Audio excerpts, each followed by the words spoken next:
What's up, party peoples? Just kidding. There's a lot of people that are graduating right around now and starting their careers, which is very exciting. Yay. I wanted to share a few key insights that I've learned after being a few years out in the workforce. I graduated in 2016. I currently hold a journalism degree. When I was in college, I thought that I wanted to work in marketing, so that's what all my internships were about. My part-time job was working at our school's call center, talking to alumni and gathering donations. So it gave me some useful sales experience and cold calling experience. And I did a completely random pivot after graduating. I chose a career in sales. So now I'm currently a salesperson at a tech startup in downtown Chicago. After having about, oh my God, is it already 3 years? Holy crap. After having pretty much 3 years in the real world, I have taken away some useful lessons. There's a couple of things that if I could go back in time and do a little bit differently, I would. What I'm about to say is all my own opinion, so take everything that I say with a grain of salt. Actually, before I do jump into it, I did want to pull a Graham Stephan and say, oh, this is awkward. If you like this video and want to support me, destroy the like button for the YouTube algorithm, because that helps me out. Okay, cool.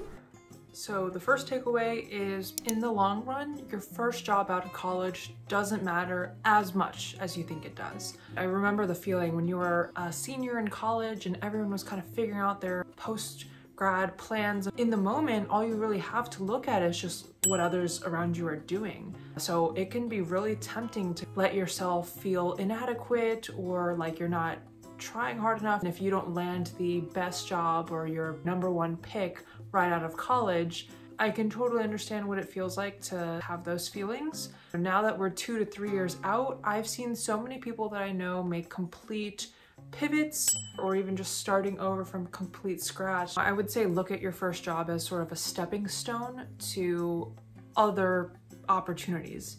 If you find yourself not completely content with whatever you're starting off with, not the end of the world. There's still a ton of opportunity out there. Even if you're not super satisfied with where you start off, there's still a lot to be learned, a lot of experience to be had and skills to be built. So take it all in stride. And you probably networked to, get your first job. And even once you start a new role, networking is still pretty important.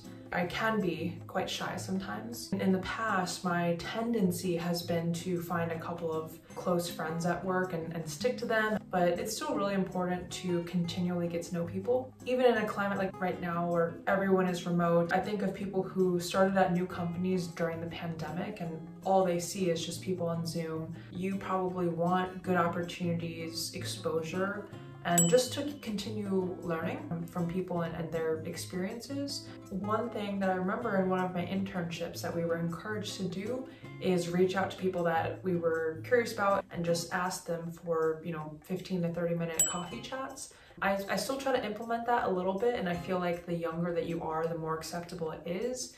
In the long run, it'll help you out because people will recognize you, they'll remember you, you'll be higher up in the order of people to come to mind when new opportunities arise. Along those same lines, one thing is the importance of building a personal brand.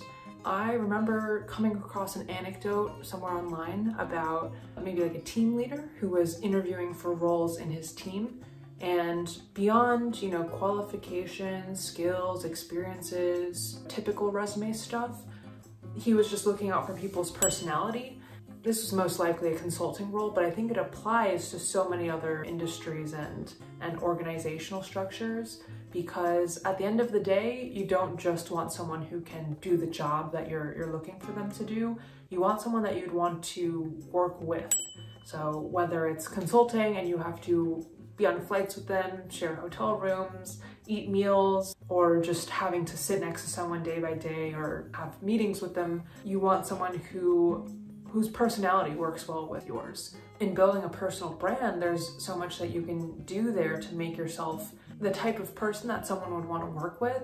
And it could just be your personality beyond what's on your resume. It could be things that you do outside of work. It could be your side hustles. More and more people online these days, you can easily Google someone and find all of their social media profiles. So you do want to do a good job of kind of meshing the two. You don't want to be two totally separate identities or personalities, one, you know, work and one for play. They should be somewhat related, not the same, but, you know, cousins, sisters.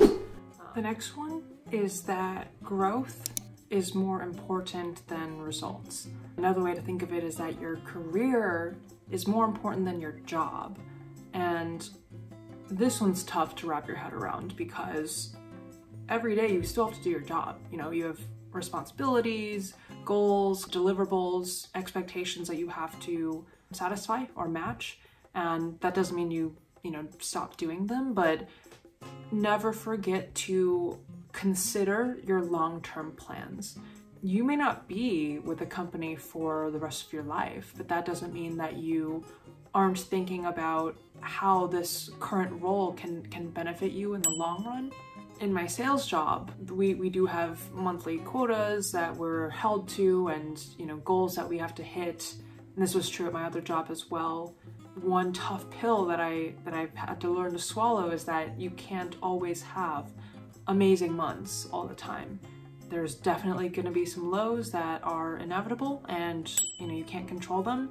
But in times when you're not hitting your quota, not, you know, quote unquote performing or doing your job, that doesn't mean that there's nothing fruitful coming out of this experience, because as long as you're still growing and learning and improving your skills, then it's all worth it in the end. Because I wish that I had been more intentional about looking for good leaders to work with and work under. I've had the chance to work with some really, really great leaders, managers, mentors, peers. Their enthusiasm, their support, their drive, their endurance, their, you know, all of those traits are so inspiring and frankly infectious when you're working with someone, in meetings with them, chatting with them about your career, your progress. If a job is terrible, but the leadership is great,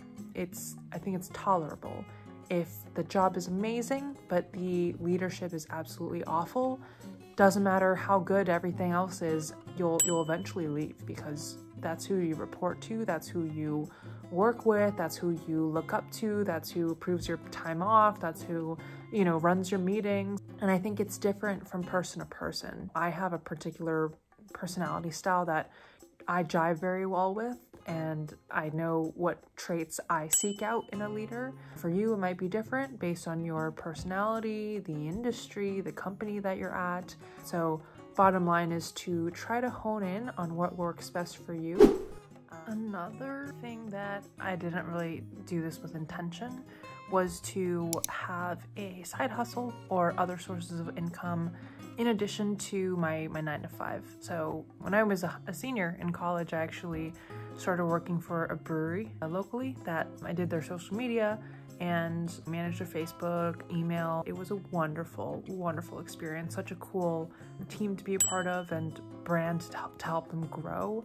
Brought in a little bit of extra money for me as well, but it's nice that it was completely separate from my 9-to-5, and that, you know, my success there had nothing to do with my success at my regular job. It also allowed me to refine additional skills beyond what I was just being paid to do at my normal job. So not that this necessarily would have happened with me, but I certainly know people where their side hustle became their full-time career at some point. There's so many different ways to build sources of income for yourself at this point that, you know, it all comes down to you, what you like, what your experience falls in.